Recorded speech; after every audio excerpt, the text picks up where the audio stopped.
Ahora vamos a hablar de la regla de la cadena para funciones escalares. Y es que tenemos que z es igual a una función de m variables, u1, u2 hasta um.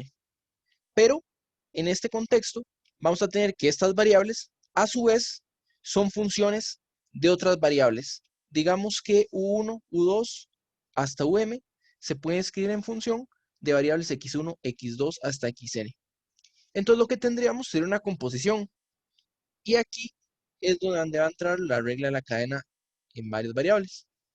Y esto nos dice que si queremos derivar z respecto a alguna de estas variables x y, podemos aplicar la siguiente fórmula. La derivada de z respecto a la variable x y va a ser la suma desde k igual a 1 hasta m de la derivada de f respecto a la variable k'ésimo, que sería u sub k, multiplicado por la derivada de sub k respecto a la variable x y. Vean que lo que aparece a la izquierda son las componentes del gradiente, mientras que lo que aparece a la derecha son las derivadas de cada una de las m componentes respecto a la misma variable x y. Veamos en este caso particular, digamos que z es igual a f de u, v y que u y v son funciones de x y y. Entonces lo que nos va a decir la regla de la cadena, en este caso, es que la derivada de z respecto a x es la suma de la derivada de f respecto a u multiplicado por la derivada de u respecto a x, más la derivada de f respecto a v por la derivada de v respecto a x.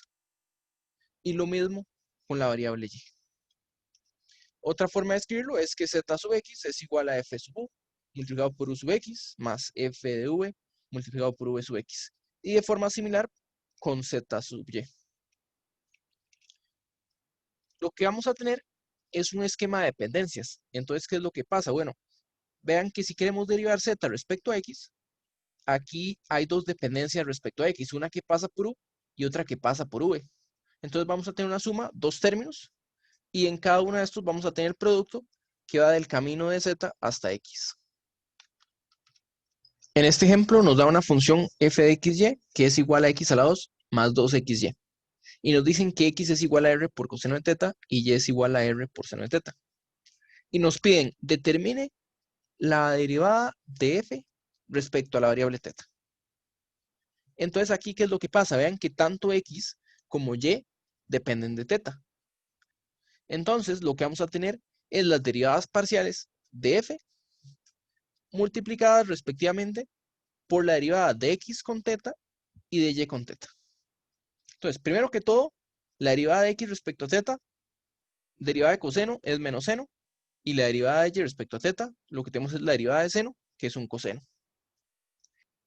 Entonces, por la regla de la cadena, vamos a tener que la derivada de f respecto a teta es la siguiente suma. Y entonces, la derivada de f respecto a x es sencilla. El x al cuadrado, derivamos, nos queda 2x, 2xy, la derivada de x es 1, entonces nos queda 2y.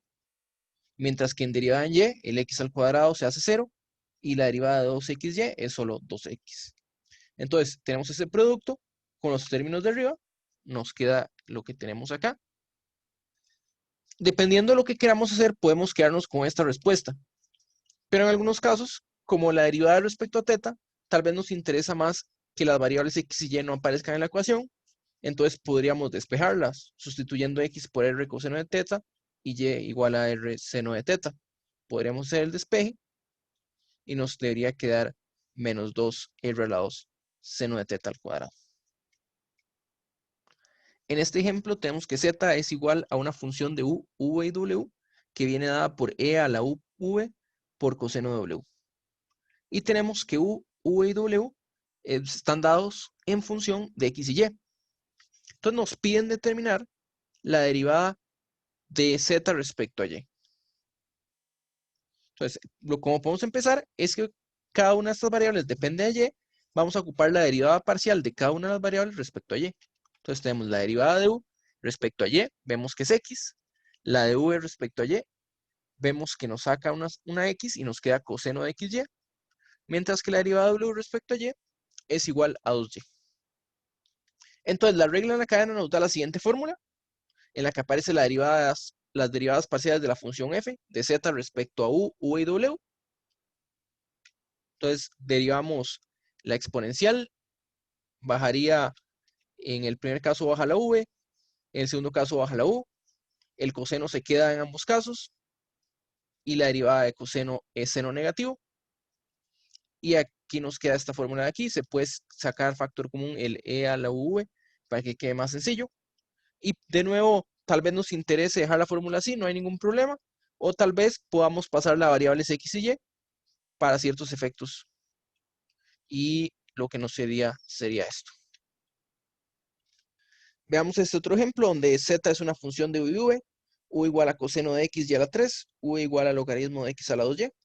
Y nos piden expresar las dos derivadas parciales de z respecto a x y y en términos de las derivadas parciales fu y fv. Entonces, la regla de la cadena nos dice que la derivada de z respecto a x es igual a este producto fu por la derivada de u respecto a x más fv por la derivada de v respecto a x. Entonces, ya está en términos de fu y fv. Lo que nos hace falta es despejar u sub x y v sub x. Entonces, u es coseno de x y a la 3. Necesitamos la derivada respecto a x de esta función. Y v, logaritmo de x a la 2y. Ocupamos la derivada respecto a x de esta función. Aquí la derivada de coseno es menos seno. Saldría un y a la 3.